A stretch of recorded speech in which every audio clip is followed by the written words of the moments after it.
बिस्मिल्लाहिर्रहमानिर्रहीम जी अपनी वज़ाइफ ते मुअज़्ज़ज़ नाज़रीन अस्सलाम वालेकुम। उम्मीद करदी हां तुसीं सारे ठीक ठाक होंगे ते अल्लाह पाक सब दे कारोबार विच रिस्क विच ते औलाद विच अल्लाह पाक बरकत अता फरमावे ते सब दी औलाद नूं माँ बाप दा फरमा बरदार बनावे।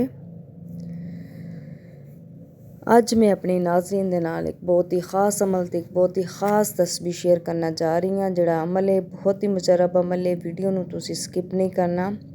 चैनल ते अगर तुसीं नवें बने आ ते प्लीज़ चैनल नूं सबसक्राइब कर दिया जे ते वीडियो नूं लाइक कर दिया जे ते खुसूसी दुआवां विच शामिल होने लई अल्लाह ताला दे कोई जे चार नाम लाजमी कमेंट करिया जे। अज दा जिहड़ा अमल है बहुत ही खास अमल है, बहुत ही मुजरब अमल है। जिहड़ा दरूद पाक दा अमल है, तुहाडी ऐसी कोई भी मुराद है, हाजत है, दुआ है जिहड़ी पूरी नहीं हो रही, ऐसी कोई भी दुआ जिहड़ी कबूलियत दे दर्जे तक नहीं पहुँच रही, तुसीं परेशान है अपनी औलाद नूं लैके, कारोबार नूं लैके, घर दे सकून नूं लैके, या किसी भी किस्म की तुहाडी जिंदगी विच परेशानी है, तुसीं इस अमल नूं करना है। दस्से गए तरीके दे मुताबक, दस्से गए टाइम दे मुताबक तुसीं करोगे, इंशाअल्लाह ताला तुसीं देखोगे कि तुहाडी जिंदगी विच जिन्नियां भी नाकामियां है, परेशानियां है, नामुरादियां है, अल्लाह पाक उन्हां नूं ख़त्म कर देणगे ते अल्लाह पाक तुहाडी जिंदगी जिहड़ी आ खुशगवार बना देणगे। इस लई तुसीं अमल नूं लाजमी करना वा।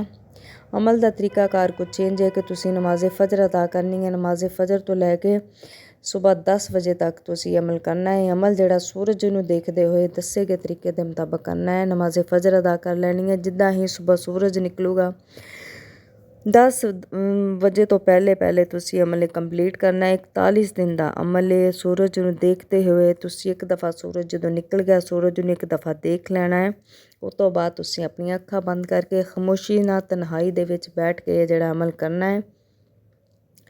अमल को चेंज है कि तुसीं 41 दफ़ा दरूद पाक पढ़ना है। ते इहदे नाल नाल 41 दफ़ा जदों तुसीं दरूद पाक पढ़ना है ते अव्वलो आखिर तुसीं 11 दफ़ा अल्लाह ताला दे दो नाम या राज़िकू या फातिहू, या राज़िकू या फातिहू, इन्हां नूं पढ़ना है 11 दफ़ा। 41 दफ़ा दरूद इब्राहिम, अव्वलो आखिर 11 दफ़ा या राज़िकू या फातिहू, ये तुसीं पढ़ छड़ने ते इस बाद तुसीं अखां बंद करके अमल करना है। तो उस तो बाद जदों तुसीं ये कंप्लीट कर लो, तुहाडा अमल पूरा हो जाए तो तुसीं जाए नमाज़ बिछा के मसला बिछा के ते सजदे विच जाके जिहड़ी तुहाडी हाजत आ, जिहड़ी तुहाडी मुराद आ, जिहदे लई तुसीं अमल कर रहे हैं, खुसूसी बस उन्होंने अपने ज़हन विच रखना है ते अल्लाह ताला को गिड़गिड़ा के रो के मंगता बन के ते सवाली बन के तुसीं जिहड़ी दुआ करनी है अपनी हाजत नूं पाउण लई। 41 दिन दा अमल है। 41 दिन तुसीं दस्से गए तरीके दे मुताबक मुसलसल अमल करना है।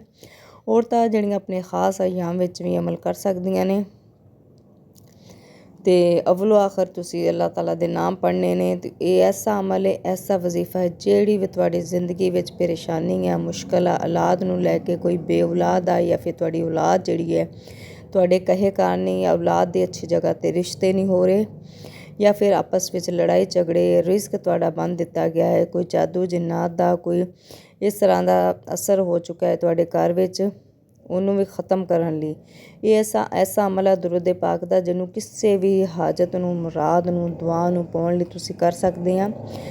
बस कोई भी अमल है अल्लाह दे हाँ कोई भी चीज़ है जिहड़ी है नामुमकिन नहीं है। आपां जदों कोई भी मुश्किल आउंदी है, कोई भी परेशानी आउंदी है तो लोगों लई दौड़दे हैं कि साडी मदद करनगे। तुसीं लोगों नूं परेशानियां दसना छड्ड दिओ ते जदों तुहाडे ते कोई भी मुश्किल परेशानी आवे ते अल्लाह ताला दे नाल अपनी जिहड़ा रिश्ता है मजबूत कर लो, क्योंकि अल्लाह पाक अपने बंदियां नूं आजमा रहा है। किसी नूं रिस्क की तंगी दे के ते किसी नूं औलाद की तंगी दे के ते किसी दी जेहड़ी परेशानी है मुख्तलिफ तरीके नाल अल्लाह ताला दी जिहड़ी आजमाइश है जिंदगी भर जारी रहिंदी है। ते अल्लाह पाक देखदे ने कि किहड़ा बंदा मेरा साबित कदम है ते अपनी मुश्किल टाइम विच मैनूं याद करदा ने।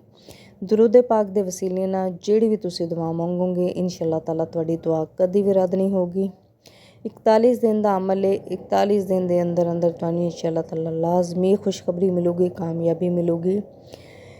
इस अमल नूं तुसीं उस वक्त तक जारी रखना वा जिस वक्त तक तुसीं अपने मकसद विच, अपनी हाजत नूं, अपनी मुराद नूं पाउण विच कामयाब नहीं हो जांदे। अल्लाह दी ज़ात ते भरोसा ते यकीन करते हुए तुसीं अमल करना है। जिन्ना ज़्यादा अल्लाह दी ज़ात ते तुहाडा तवक्कल मजबूत होगा उन्नी ही जल्दी तुसीं इंशाअल्लाह ताला अपने मकसद विच, अपनी जायज़ हाजत नूं पाउण विच कामयाब हो जाओगे।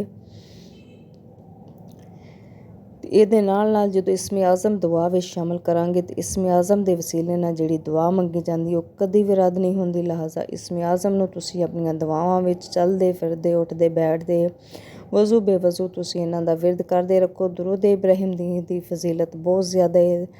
ਇਹਨੂੰ ਵੀ ਤੁਸੀਂ ਖੁੱਲ੍ਹੀ ਤਾਦਾਦ ਵਿੱਚ ਉੱਠਦੇ ਬੈਠਦੇ ਚੱਲਦੇ ਫਿਰਦੇ ਪੜ੍ਹ ਸਕਦੇ ਨੇ। ਜ਼ਿੰਦਗੀ ਵਿੱਚ ਕਦੀ ਵੀ ਕੋਈ ਮੁਸ਼ਕਿਲ ਪਰੇਸ਼ਾਨੀ ਆਵੇ ਤੇ ਅੱਲਾ ਦੇ ਨਾਲ ਆਪਣਾ ਜਿਹੜਾ ਰਿਸ਼ਤਾ ਹੈ ਮਜ਼ਬੂਤ ਕਰ ਲਓ। ਦੋਸਤਾਂ ਯਾਰਾਂ ਨੂੰ ਭੈਣ ਭਾਈਆਂ ਨੂੰ ਜਿਹੜਾ ਮੁਸ਼ਕਿਲਾਂ ਦੱਸਣ ਦੇ ਨਾਲ ਜਿਹੜੀਆਂ ਪਰੇਸ਼ਾਨੀਆਂ ਹੋਰ ਵੱਧ ਜਾਂਦੀਆਂ ਨੇ। ਲਿਹਾਜ਼ਾ ਤੁਸੀਂ ਅੱਲਾ ਦੀ ਜ਼ਾਤ ਦੇ ਨਾਲ ਜਦੋਂ ਆਪਣਾ ਜਿਹੜਾ ਰਿਸ਼ਤਾ ਮਜ਼ਬੂਤ ਕਰ ਲਓਗੇ, ਅੱਲਾ ਦੇ ਸਾਹਮਣੇ ਬੈਠ ਕੇ ਰਾਤ ਨੂੰ ਇੱਕ ਖਾਸ ਟਾਈਮ ਕੱਢੋ ਆਪਣੇ ਦਿਨ ਦੇ ਵਿੱਚ, ਜਦੋਂ ਵੀ ਤੁਸੀਂ ਫਾਰਗ ਹੋ ਕਿ ਆਪਣੀਆਂ ਜਿਹੜੀਆਂ ਪਰੇਸ਼ਾਨੀਆਂ ਤੁਸੀਂ ਬੰਦਿਆਂ ਨੂੰ ਦੱਸਣ ਦੀ ਬਜਾਏ ਅੱਲਾ ਨੂੰ ਦੱਸੋ। ਇਨਸ਼ਾ ਤਾਲਾ ਅੱਲਾ ਤਾਲਾ ਹੀ ਇੱਕ ਐਸੀ ਵਾਹਿਦ ਜ਼ਾਤ ਆ ਜਿਹੜਾ ਬੰਦਿਆਂ ਦਾ ਪਰਦਾ ਰੱਖਦਾ ਨੇ ਤੇ ਬੰਦਿਆਂ ਦੀਆਂ ਜਿਹੜੀਆਂ ਪਰੇਸ਼ਾਨੀਆਂ ਮੁਸ਼ਕਿਲਾਂ ਦੂਰ ਕਰਦਾ ਹੈ। ਬਸ ਬੰਦੇ ਜਦੋਂ ਪਰੇਸ਼ਾਨ ਹੁੰਦੇ ਨੇ ਤੇ ਅੱਲਾ ਪਾਕ ਦੀ ਅਜ਼ਮਾਇਸ਼ ਸ਼ੁਰੂ ਹੋ ਜਾਂਦੀ ਹੈ। ਅਜ਼ਮਾਇਸ਼ ਜਿਹੜੀ ਖਾਸ ਵਕਤ ਲਈ ਹੁੰਦੀ ਹੈ ਤੇ ਖਾਸ ਮੁੱਦਤ ਲਈ ਹੁੰਦੀ ਹੈ। ਉਹਦੇ ਵਿੱਚ ਅੱਲਾ ਪਾਕ ਦੇਖਦੇ ਨੇ ਕਿ ਕਿਹੜਾ ਬੰਦਾ ਸਾਬਤ ਕਦਮ ਰਹਿੰਦਾ ਹੈ ਤੇ ਕਿਹੜਾ ਬੰਦਾ ਮੈਨੂੰ ਯਾਦ ਕਰਦਾ ਨੇ।